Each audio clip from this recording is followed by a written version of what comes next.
Hi, today we'll discuss about different sale process or we can say different divisions of sale.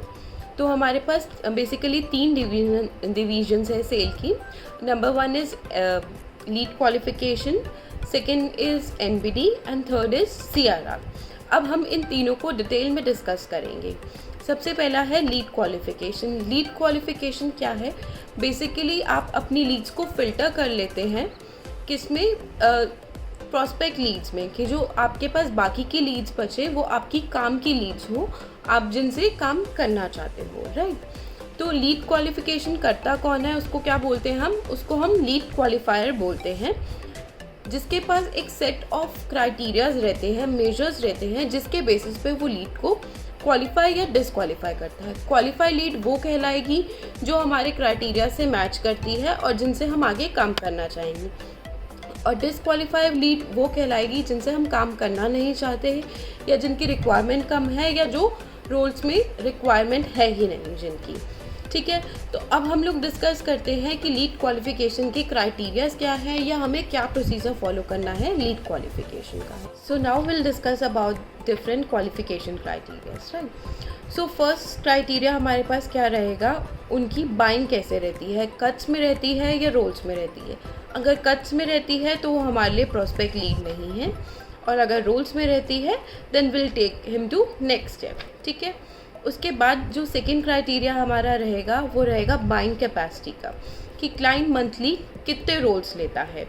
अगर उनकी buying capacity 40 role से below है तो वो हमारे लिए प्रॉस्पेक्ट लीड नहीं है, और अगर वो 40+ रोल्स लेते हैं तो वो हमारे लिए प्रॉस्पेक्ट लीड है, राइट. ये जो क्राइटेरियाज है वो हम टाइम टू टाइम रिवाइज करते रहते हैं. सो मेक श्योर जब आप ज्वाइन करें तो आपको अपडेटेड क्राइटेरियाज पता हो. अब जो सबसे मेजर क्वेश्चन आता है कि हम 40 से जो बिलो बाइंग कैपेसिटी वाले क्लाइंट्स हैं उनके साथ काम क्यों नहीं करते हैं, तो वो जानते हैं. बिकॉज हमें लो हैंगिंग फ्रूट्स नहीं चाहिए. जो 40 से बिलो वाले क्लाइंट्स होंगे वो हमेशा आपसे लेने के लिए रेडी रहेंगे, बिकॉज उनको सर्व करने के लिए बहुत कम लोग हैं. सब लोग चाहते हैं कि बड़े बड़े क्लाइंट्स के साथ जुड़े, अच्छे क्लाइंट्स मिले उनको, और जो छोटे क्लाइंट्स हैं उनके साथ काम करने के लिए इजीली कोई रेडी नहीं होगा. तो अगर उनको एक बड़ा होलसेलर मिल जाएगा जो उन्हें प्रोडक्ट ऑफर कर रहा है बहुत कम प्राइजेस में, so he will always be ready to buy product from you. ठीक है, तो हमें उन लो हैंगिंग फ्रूट्स पे नहीं जाना है, जबकि हमें बड़े बड़े होलसेलर्स को पिच करना है, उनको ढूंढना है, जो कि ढूंढने थोड़े से मुश्किल रहेंगे, कन्वर्ट करने थोड़े से मुश्किल रहेंगे. एक प्रॉपर प्रोसेस रहेगा उनको कन्वर्ट करने का, लेकिन बट जब कन्वर्जन हो जाएगी तो definitely they will give you good results. ठीक है, तो ये एक रीज़न है. प्लस दूसरा रीज़न क्या है, अगर हम सब छोटे लोगों से भी काम करेंगे तो जो हमारे हाई एंड कस्टमर्स होंगे, जो बड़े होलसेलर्स होंगे, तो वो किन के साथ काम करेंगे. तो हम बेसिकली हम उनका बिजनेस ख़राब कर रहे हैं. हम रेदर देन 10 इन्वॉइसेस बनाने की जगह एक इन्वॉइस बनाएंगे और एक क्लाइंट से डीलिंग रखेंगे, तो हमारे लिए भी जो प्रोसेस है वो हैसल फ्री हो जाएगा. तो इसलिए हम सिर्फ बड़े बड़े क्लाइंट्स के साथ काम करेंगे, बल्क क्वान्टिटीज़ में डीलिंग करेंगे, राइट. सो नेक्स्ट पॉइंट क्या है, नेक्स्ट पॉइंट है हम ये चेक करेंगे कि जो सामने वाला क्लाइंट है वो क्या प्रोडक्ट्स ले रहा है. बिकॉज दो हम लोग काफ़ी सारे प्रोडक्ट्स मैन्युफैक्चर कर रहे हैं, बट स्टिल ऐसे बहुत सारे प्रोडक्ट्स हैं जो इन दिनों के पास नहीं है. फॉर एग्जांपल रेक्जिन, हम लोग अभी रेक्जिन में काम नहीं कर रहे हैं, बट रेक्जिन ऐसा फैब्रिक है जो वाइडली यूज है या काफ़ी सारे क्लाइंट्स उसमें काम करते हैं.